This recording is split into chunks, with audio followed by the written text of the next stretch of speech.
Энэхүү бичлэгээрээ зан үлийн сэтгэл судлалын төлөөлөгч Эдвард Ли Торндайкийн талаар танилцуулах болно. Эдвард Ли Торндайк нь тэртээ 1874 оны зуны 8 дугаар сарын 31-нд Америкийн нэгдсэн улсын Массачусетс мужийн Вильямсбург хотод Эдвард Роберт Торндайк болон Абелад Торндайк нарын бага хүү болон төрсөн байдаг. Түүний аав нь методист санварт учраас хүүгээ бага наснаас нь маш сахлаг баттай нягт нямбай байдалд сургаж өсгсөн.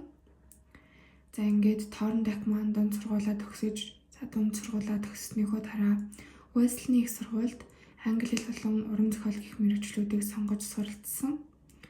За энэ үедээ Торндайк яг сонгосон мэргэжлээс илүү сэтгэл судлалын шинжлэх ухаанд илүү татагддаг байсан байна.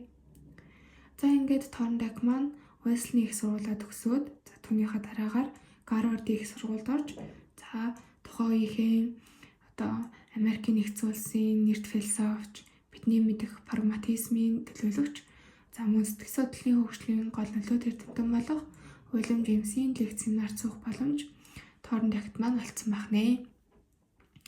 За ингээд Торндайк маань Джеймсийн семинар болон лекц суухад түүний үтэл санаануудыг амьдрал дээр хэрэгжүүлж болох юм уу? Энэ зүйлийг илүү бодтойгоор ажилд судлах ёстой юм шүү гэсэн байр суурьтай байсан. За энэ маань өөрөө эргээд Торндайкийн онолын хожмын ойлголтод хүчтэй нөлөө үзүүлсэн байдаг. За ингээд Торндайк маань Гарвардд сурч байхдаа хүний суралцах үед амьтдын зан үйлийн хувьсэл болон суралцах механизм хэрхэн нөлөөлдөг вэ гэх талаар сонирхоод энэ сонирхол нь түүнийг туршилтын лабораторид чиглүүлсэн. За ингээд Торндайк маань лабораторид ажиллаад амьтдын суралцах хэмжээг системтэйгээр ажиглахад хүрсэн. За ингээд Торндайкд энэхүү туршаад байгаа ажлуудаа илүү сайжруулах, хөгжүүлэх ёстой гэсэн бодол төрөөд тэрээр Колумбийн их сургуульд шилжиж очиад докторийн зэрэг хамгаалахаар болсон. За ингээд тэрээр тухайн үеийн нэр сэтгэл судлаач болох Кетл болон Льюис нартай таарч тухайн эрдэмтдийн үзэл санаа болон арга зүйтэй танилцж туршлага хоримтлуулад өөрийн гэсэн бие даасан садан сонирхолтой туршилтын хэм маягийг бий болгосон. За үүнээс хэсэг хугацааны дараа буюу 1898 онд Торндайк докторийн зэрэг хамгаалахдаа амьтдын оюун ухаан хэмээх бүтээлээ төрүүлсэн байдаг. За энэ маань өөрөө түрүүний дурдсан Торндайкийн бие даасан туршилтын хэм маяг буюу асуудлын хайрцагаар хийгдсэн туршилт байгаа. За энэхүү туршилтад муур, дахиа, нохой зэрэг амьтд дээр амьтан хэрхэн суралцаад байгаа болохыг сонирхоод хийсэн. За ингээд асуудлын хайрцагаа ашиглаад амьтдыг уг хайрцагтай хийгээд хайрцагны гадна талд нь тухайн амьтдын иддэг зүйлсийг нь тавиад хайрцагт байгаа амьтад бариул болон хөшүүрэг аль эсвэл тавцсан дээр дарах тохиолдолд хайрцаг онгоохоор тохируулах хийсэн ийм хайрцаг байсан. Мөн заавал болон суралцахыг өдөөлөг болон хариулт хооронд үүсэх холбоосын үр дүнг тодорхойлоод энэ холбоос нь руу дахин давтагдахдаа тааламжтай байна уу үгүй юу гэдгээс хамаарат батчин эсвэл сулрын үзүүлсэн.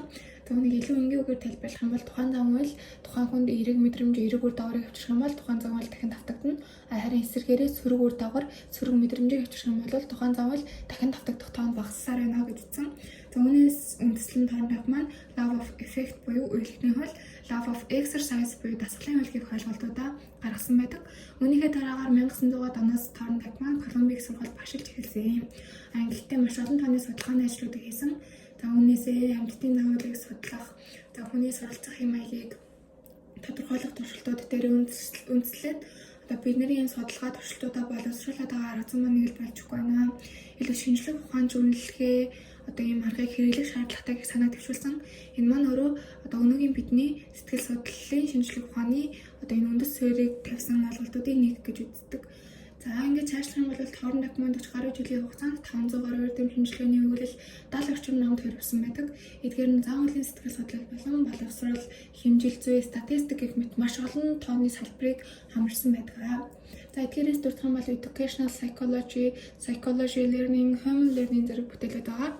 За эдгээр нь бүтээлүүд маань өнөөдөр ч гэсэн боловсролын сэтгэл судлалын үндсэн сурах бичгүүд хэвээр хэрэглэгддэг буюу Торндайк маань энэ боловсролын салбарт маш үнэтэй хувь нэмрийг оруулсан байдаг байна.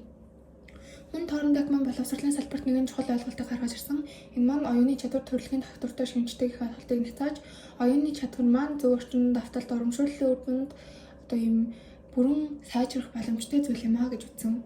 За үүнээс харах юм бол Торн документ өөрийн хийсэн туршилтандаа баримталдаг байсан шинжлэх ухааны зарчмууд нь одоо бидний өнөөдөр ашиглаад байгаа сэтгэл судлалын ухаанд одоо альва таамаглалыг дэвшүүлсэн бол тэрийгэ туршдаг, судалдаг, баталж нотолж иж альва үр дүн тодорхойлдог одоо энэ ойлголтын үндэс суурь болж өгсөн байна. За мөн суралцах байдлыг тааламжтай байдалтай холбож тайлбарлаад амжилттай зүйл давтагдаж алдаатай зүйл аяандаа багасдаг хэмээх одоо энэ ойлголтыг гаргаж ирсэн. Бидний өнөөдөр магадгүй мэдгүй байсан бол өөртөөсөө асууж болох байсан. Одоо зам үйл яг яагаад давтагддгийг, бид нар яаж сурдгийг, яагаад зарим зүйл зам үйлийг бид нар хийхээс зайлсхийдэг гэх асуултуудад хариулт чадсан. Энэхүү Торн документ гаргасан бүтээлүүд болон ололт амжилтаараа Америкийн нэгдсэн улсын сэтгэл судлалын нийгэмлэгийн ерөнхийлөгчөөр сонгогдож, олон улсын хэмжээнд нэр хүндтэй эрдэмтэн хэмээн үнэлэгдэж байжээ.